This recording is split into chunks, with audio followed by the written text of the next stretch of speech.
बिस्मिल्लाहिर्रहमानिर्रहीम। Welcome to my channel easy learning.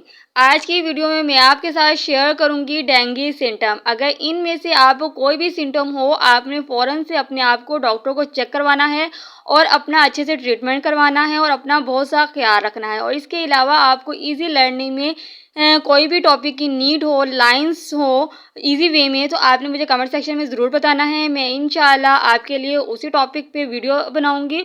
और इसके अलावा आपने कमेंट सेक्शन में मुझे ये भी बताना है कि मैं आपके लिए किस तरह से वीडियो बनाकर आपके साथ शेयर करूं। वीडियो अच्छी लगे तो वीडियो को लाइक कर दीजिएगा, चैनल को सब्सक्राइब कर दीजिएगा और साथ में दिए गए बेल आइकन को भी प्रेस कर दीजिएगा, ताकि आने वाली हर नई वीडियो की नोटिफिकेशन आपको मिलती रहे और आप इजी लर्निंग से बहुत कुछ सीख सकें, वो भी इजी वे में।